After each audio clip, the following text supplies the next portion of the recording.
Hello, good morning! Welcome back to my channel, Tax Tutorials for MSME.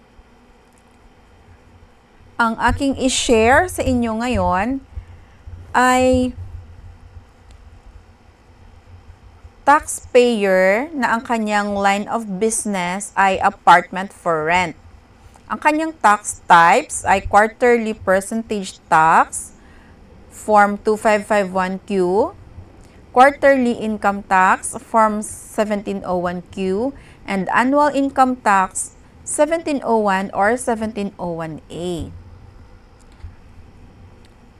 So, based on records sa books of accounts ng ating taxpayer, for the first quarter 2024, ang kanyang rental income in maximum capacity ng apartment niya, all units are occupied. So, dito, 105,500. So, maximum rental income niya na yan for 3 months. So, kung makukuha natin ang projected annual gross sales, kung hindi siya magdagdag ng unit, assuming hindi siya magdagdag ng unit for rent, or hindi rin siya increase ng rental fee. So, ang magiging annual gross sales niya, estimate lang natin, ay 422,000 pesos for the whole year. So, dalawa yung pagpapilian nating income tax rate. Graduated income tax rate using optional standard deduction, 40% of the sales will be allowed as deduction or expenses. Or sa 8% naman na instead of paying quarterly percentage tax and quarterly income tax, ay magbabayad lamang tayo ng 8% based on gross sales, less the maximum allowable deduction of 250,000 pesos. Assuming na ang taxpayer ay earning income from business only. Wala siyang compensation income. Kaya magagamit ang 250,000 na allowable deduction. So, dito tayo sa computation. Kapag ang gagamiting tax rate ay graduated income tax rate with optional standard deduction. So, dito tayo, yung estimation natin for the whole year is 422,000 ang kanyang gross sales. So, 40% of 422,000 ay 168,800. So, yan yung nakaalat na cost of sales and expenses for the whole year na. Saan ba yung nagaling ang 40%? Nasa batas na po yan, na yan yung maximum makiklaim na deduction kapag naggamit ng graduated income tax rate with optional standard deduction. So, taxable income is 253,200. Mostly, alam na natin na ang self-employed individual, kapag graduated income tax rate, ang ginamit na tax rate, ay may exemption na 250,000 based on net income. So, exempted ang 250,000. In excess of 250,000, merong tax due na 15%. So, in excess of 250 is 3,200. 15% of 3,200 is 480 pesos. Yan yung estimated income tax natin for the whole year 2024. Dahil graduated income tax rate, liable pa rin ang taxpayer na magbayad ng quarterly percentage tax.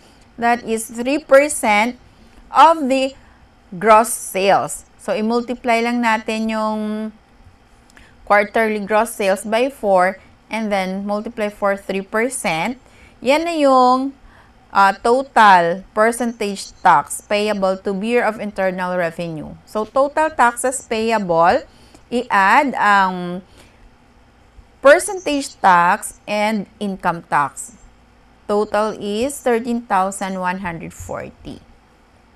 Dito naman tayo sa 8% income tax rate.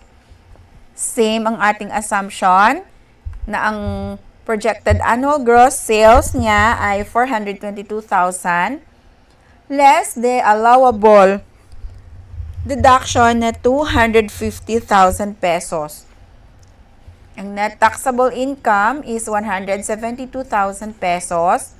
I-multiply sa ating income tax rate na 8%. Income tax payable is 13,760. Okay. Wala nang babayarang percentage tax.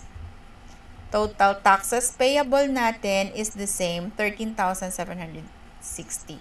So, kung i-compare natin, 13,140 sa OSD, tsaka sa 8%, 13,760. Mas mataas po ang 8% income tax rate. So, dito pa lang, pipiliin na natin ang graduated income tax rate with optional standard deduction. Kailangan nating mag-file ng quarterly percentage tax at magbayad ng 3% tsaka ng quarterly income tax. Dito siguro sa quarterly income tax, wala pa siyang babayaran sa first quarter dahil mababa pa, 105,000 pa lang. So, ang 3% nito, 3% for the first quarter,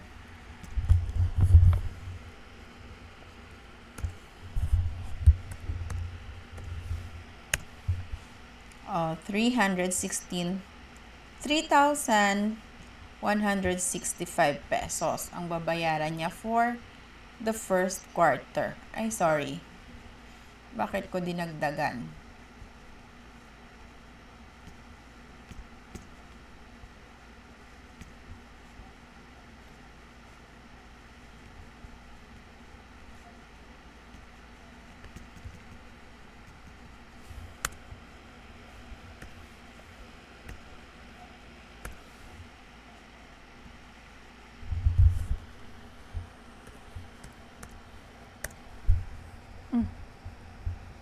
Bakit nag-percent naman ito? 3,165 pesos. Okay. Mag-assume tayo na hindi full capacity pa itong ano.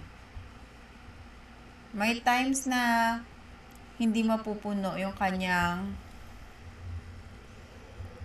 apartment. Halimbawa, 95% lang capacity. Oh no. Sorry. 0.95.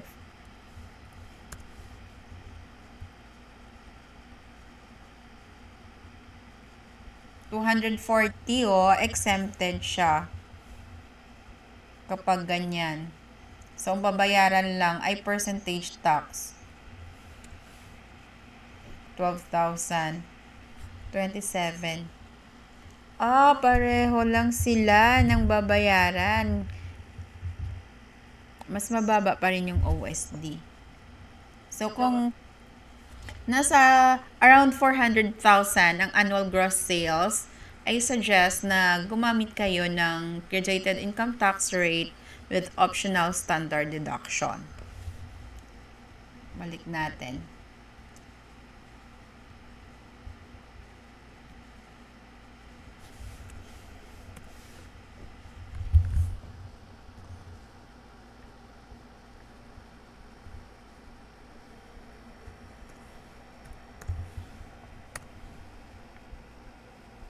Bakit naka-percent na naman ito? Okay. 3% lang. 365.